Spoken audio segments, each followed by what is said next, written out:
ಚಿನ್ನದ ಕಳ್ಳಿ ರನ್ಯಾಕ್ ಸಂಬಂಧಪಟ್ಟಂತೆ ಇನ್ನೂ ಒಂದು ಇಂಟ್ರೆಸ್ಟಿಂಗ್ ವಿಚಾರ ರಿವೀಲ್ ಆಗಿದೆ. ಆಕೆ ಹೇಳಿದ ಯೂಟ್ಯೂಬ್ ಕಹಾನಿ. ಅರೆ ಇಷ್ಟು ವಿಚಾರಗಳಾಯಿತು, ಇದೇನಪ್ಪ ಯೂಟ್ಯೂಬ್ ಕಹಾನಿ ಅಂತ ನಿಮಗೆ ಪ್ರಶ್ನೆ ಬರ್ಬೋದು. ಉತ್ತರ ಕೊಡ್ತೀವಿ ನಾವು. ರನ್ಯಾ ಚಿನ್ನಾಟದ ಒಂದೊಂದೇ ಸೀಕ್ರೆಟ್ ಬಯಲಾಗ್ತಾ ಇದೆ. ದುಬೈನಿಂದ ಚಿನ್ನ ಸಾಗಿಸೋದಕ್ಕೆ ರನ್ಯಾ ಮಾಡಿದಂತಹ ಖತರ್ನಾಕ್ ಪ್ಲಾನ್ನ ಭಾಗವಾಗಿ ಆಕೆ ಟ್ರೈನಿಂಗ್ ಅನ್ನು ತೆಗೆದುಕೊಳ್ತಾ ಇದ್ಲಂತೆ. ಎಲ್ಲಿ ಅಂತ ಕೇಳಿದ್ರೆ ದುಬೈ ಏರ್ಪೋರ್ಟ್ ನಲ್ಲಿದ್ದಂತಹ ವಾಶ್ರೂಮ್ನಲ್ಲಿ ಕೂತು ಟ್ರೈನಿಂಗ್ ಅನ್ನು ತೆಗೆದುಕೊಂಡಿದ್ದಾಳೆ. ಯಾರಿಂದ ಅನ್ನೋ ಪ್ರಶ್ನೆ ನೆಕ್ಸ್ಟ್ ಬರುತ್ತೆ. ಆಗ ಯಾರಿಂದಲೂ ಅಲ್ಲ, ಯೂಟ್ಯೂಬ್ ನೋಡಿ ಚಿನ್ನವನ್ನು ಹೇಗೆ ಕಳ್ಳ ಸಾಗಾಟ ಮಾಡಬಹುದು ಅನ್ನೋದನ್ನು ಆಕೆ ನೋಡ್ಕೊಂಡು ಕಲ್ತ್ಕೊಂಡ್ಲಂತೆ. ಆಕೆ ಹೇಳೋ ಪ್ರಕಾರ ವಾಶ್ರೂಮ್ನಲ್ಲೇ ಯೂಟ್ಯೂಬನ್ನು ನೋಡಿ ಚಿನ್ನವನ್ನು ಮರೆಮಾಚಿದ್ಲಂತೆ. ವಾಶ್ರೂಮ್ನಲ್ಲಿ ಫಟಾಫಟ್ ಅಂತ ಯೂಟ್ಯೂಬ್ ಓಪನ್ ಮಾಡ್ತಾಳೆ. ಆಕೆಯ ವರ್ಜನ್ ಇದು ನಾವು ಹೇಳ್ತಾ ಇರೋದು.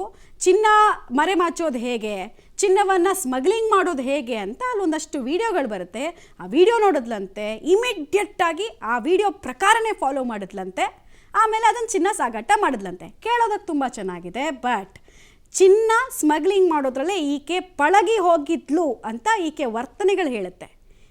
ಈ ಯೂಟ್ಯೂಬ್ ಕಹಾನಿ ಎಲ್ಲ ಸುಮ್ಮನೆ ಅಲ್ಲಿ ಬೊಗಳೆ ಬಿಡ್ತಾರದಷ್ಟೇ, ಅಧಿಕಾರಿಗಳ ದಿಕ್ಕು ತಪ್ಪಿಸೋದಕ್ಕೆ ಬಿಟ್ಟರೆ ಇನ್ನೇನಿಲ್ಲ. ಯಾರಿಗಾದರೂ ಯೂಟ್ಯೂಬ್ ನೋಡ್ಬಿಟ್ಟು ಇನ್ಸ್ಟೆಂಟಾಗಿ ಚಿನ್ನ ಸಾಗಾಟ ಮಾಡೋದಕ್ಕೆ ಧೈರ್ಯ ಬರುತ್ತಾ?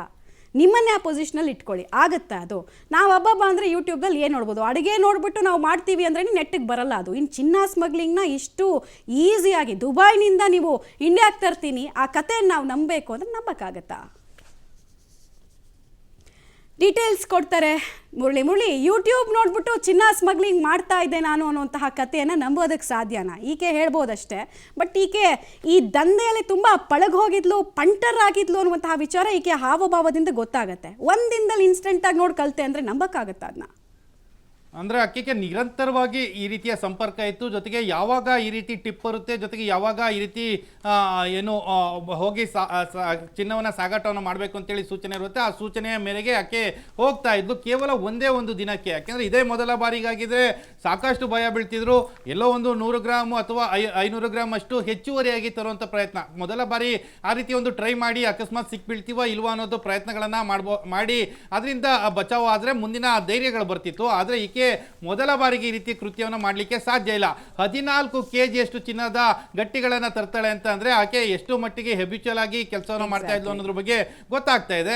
ಯಾವಾಗ ಅವಳು ಹೇಳ್ತಾಳೆ ಟರ್ಮಿನಲ್ 3 ಸೆಕ್ಷನ್ ಎ ಏನು ಇತ್ತು, ಗೇಟ್ ಎ ಬಳಿಯಲ್ಲಿ ಯಾರೋ ಒಬ್ಬ ವ್ಯಕ್ತಿ 6 ಅಡಿ ಎತ್ತರದ ಒಬ್ಬ ವ್ಯಕ್ತಿ ಬಂದು ನನಗೆ 2 ಬಾಕ್ಸ್ಗಳಲ್ಲಿ ಚಿನ್ನವನ್ನು ಡೆಲಿವರಿಯನ್ನು ಮಾಡ್ತಾನೆ. ಆ ಚಿನ್ನವನ್ನು ತೆಗೆದುಕೊಂಡು ಬಂದಂಥ ಸಂದರ್ಭದಲ್ಲಿ ಅದನ್ನು ನಾನು ವಾಶ್ರೂಮ್ಗೆ ಅಲ್ಲೇ ಏನು ಲಾಬಿ ಬಳಿ ಇರುವಂಥ ವಾಶ್ರೂಮ್ಗೆ ಹೋಗಿ ಅಲ್ಲಿ ನಾನು ಇಡೀ ಚಿನ್ನವನ್ನು ನನ್ನ ಸ್ವಂತದ ಭಾಗಕ್ಕೆ ಮತ್ತು ತೊಡೆಯ ಭಾಗಕ್ಕೆ ಅಂಟಿಸ್ಕೊಂಡಿದ್ದೆ ಅನ್ನೋ ಬಗ್ಗೆ ಆಕೆ ಹೇಳಿಕೆಯನ್ನು ಕೊಟ್ಟಿರೋಂಥದ್ದು. ಕ್ರೇಪ್ ಬ್ಯಾಂಡೇಜ್ನ ಮೂಲಕ ಈ ರೀತಿಯಲ್ಲಿ ಸುತ್ತಕೊಳ್ಳೋದಕ್ಕೆ ಟ್ರೈನಪ್ ಅನ್ನು ಕೊಟ್ಟದಂಥದ್ದು.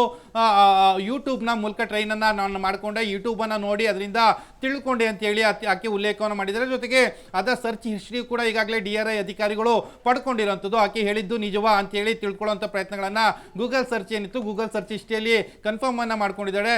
ಆಕೆ ಒಳಗಡೆ ಹೋದಂಥ ಸಂದರ್ಭದಲ್ಲಿ ಯಾವ್ಯಾವ ರೀತಿಯಲ್ಲಿ ಅದನ್ನು ಚಿನ್ನವನ್ನು ಟೇಪ್ ಮಾಡ್ಕೊಳ್ಬೇಕು ಅನ್ನೋದ್ರ ಬಗ್ಗೆ ಯೂಟ್ಯೂಬ್ನಲ್ಲಿ ಸಂಪೂರ್ಣವಾಗಿ ನೋಡ್ಕೊಂಡಿದ್ದಾಳೆ. ಅದನ್ನು ನೋಡ್ಕೊಂಡು ಅದಾದ ನಂತರ ಈ ರೀತಿ ಪ್ಯಾಕಪ್ ಅನ್ನು ಮಾಡಿಕೊಂಡು ಹೊರಗಡೆ ಬಂದಿದ್ದಾಳೆ ಅನ್ನೋದ್ರ ಬಗ್ಗೆ ಮಾಹಿತಿಗಳು ಸಿಗ್ತಾ ಇರೋಂಥದ್ದು. ಯಾಕೆಂದರೆ ಇದೇ ಮೊದಲ ಬಾರಿಗೆ ಈ ರೀತಿ ಕೃತ್ಯವನ್ನು ಮಾಡಿದರೆ ಓಕೆ ಆಗ್ತಿತ್ತು. ಸಾಕಷ್ಟು ಬಾರಿ ಈ ರೀತಿಯ ಕೃತ್ಯವನ್ನು ಮಾಡಿದ್ದಾಳೆ ಅನ್ನೋದ್ರ ಬಗ್ಗೆ ಇದು DRI ಅಧಿಕಾರಿಗಳ ಏನು ಹೇಳಿಕೆಯ ಮೇಲೆ ಮತ್ತು DRI ಅಧಿಕಾರಿಗಳ ತನಿಖೆಯಲ್ಲಿ ಬಯಲಾಗ್ತಾ ಇರೋಂಥದ್ದು. ಮಮತಾ, ಆಲ್ ರೈಟ್, ಧನ್ಯವಾದ ತಮ್ಮೆಲ್ಲ ಮಾಹಿತಿಗಾಗಿ ಮುರಳಿ. ಒಟ್ಟಿನಲ್ಲಿ ತನಿಖೆಯ ದಿಕ್ಕು ತಪ್ಪಿಸೋದಕ್ಕೆ ಏನೆಲ್ಲ ಕತೆಗಳನ್ನು ಆಗಾಗ ಆ್ಯಡ್ ಆನ್ ಮಾಡಬೇಕು ಅದನ್ನೆಲ್ಲ ಮಾಡ್ತಾ ಹೋಗಿದ್ದಾಳೆ. ಬಟ್ ಯೂಟ್ಯೂಬ್ ಕಹಾನಿ ನಂಬೋದಕ್ಕೆ ಬಹಳ ಕಷ್ಟ. ಎಲ್ಲರದ್ದು ಓನ್ ಎಕ್ಸ್ಪೀರಿಯನ್ಸ್ ಇರುತ್ತೆ. ಯೂಟ್ಯೂಬ್ನಲ್ಲಿ ಇದನ್ನು ನೋಡಿ ಕಲಿಬೇಕು, ಅದನ್ನು ನೋಡಿ ಕಲಿಬೇಕು ಅಂತ. ಸೊ ಈಕೆ ಸುಳ್ಳು ಹೇಳೋ ಕೆಲಸವನ್ನು ಮಾಡಿದ್ದಾಳೆ ಅನ್ನೋದು ಪ್ರಶ್ನೆ ಬರುತ್ತೆ.